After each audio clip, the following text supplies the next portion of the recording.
നമസ്കാരം.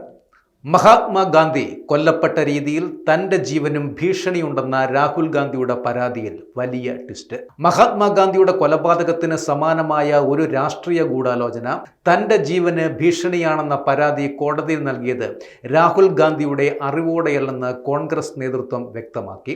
രാഹുൽ ഗാന്ധിയുടെ സമ്മതമില്ലാതെ രാഹുലിൻ്റെ അഭിഭാഷകനാണ് ഇത്തരമൊരു പരാതി നൽകിയത് എന്നാണ് കോൺഗ്രസ് വക്താവ് സുപ്രിയ ശ്രീനാഥെ പറയുന്നത്. വി.ഡി. സവർക്കർക്കെതിരായ പരാമർശവുമായി ബന്ധപ്പെട്ട മാനനഷ്ട കേസിലാണ് പരാതിക്കാരനിൽ നിന്ന് രാഹുൽ ഗാന്ധിക്ക് ജീവന് ഭീഷണിയുണ്ടെന്ന ഹർജി നൽകിയത്. എന്നാൽ ഇത്തരമൊരു പരാതി സംബന്ധിച്ച് രാഹുൽ ഗാന്ധിയോട് അഭിഭാഷകൻ കൂടിയാലോചന നടത്തിയിട്ടില്ല എന്നാണ് സുപ്രിയ ശ്രീനാഥെ വ്യക്തമാക്കിയിരിക്കുന്നത്. രാഹുലിന്റെ സമ്മതം വാങ്ങാതെയാണ് അഭിഭാഷകൻ കോടതിയിൽ ഹർജി നൽകിയതെന്നും ഉടൻ രേഖാമൂലമുള്ള പ്രസ്താവന പിൻവലിക്കുമെന്നും എക്സിലൂടെ സുപ്രിയ വ്യക്തമാക്കുകയും ചെയ്തു.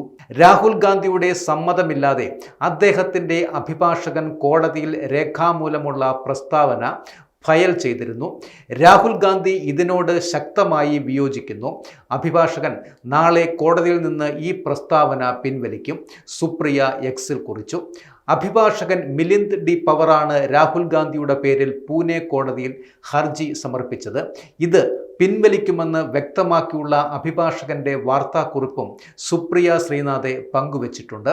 സവർക്കർക്കെതിരായ പരാമർശവുമായി ബന്ധപ്പെട്ട മാനനഷ്ട കേസിൽ പരാതിക്കാരിൽ നിന്ന് ജീവന് ഭീഷണിയുണ്ട് എന്നും പരാതിക്കാരൻ മഹാത്മാഗാന്ധിയുടെ ഘാതകനായ നാഥുറാം വിനായക് ഗോഡ്സെയുടെ ബന്ധുവാണെന്നും അവർക്ക് അക്രമത്തിൻ്റെയും ഭരണഘടനാ വിരുദ്ധ പ്രവണതയുടെയും ചരിത്രമുണ്ട് എന്നുമാണ് അഭിഭാഷകൻ ഹർജിയിൽ പറഞ്ഞത്.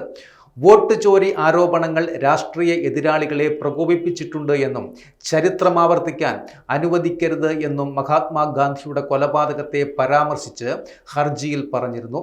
അപകീർത്തികരമായ പരാമർശങ്ങൾ നടത്തിയെന്നാരോപിച്ച് സത്യകി സവർക്കറാണ് രാഹുൽ ഗാന്ധിക്കെതിരെ മാനനഷ്ട കേസ് ഫയൽ ചെയ്തിരിക്കുന്നത്. രാഹുൽ ഗാന്ധിയുടെ പ്രസംഗത്തിൻ്റെ CD-യും ട്രാൻസ്ക്രിപ്റ്റും സഹിതമായിരുന്നു പരാതി കൊടുത്തിരിക്കുന്നത്.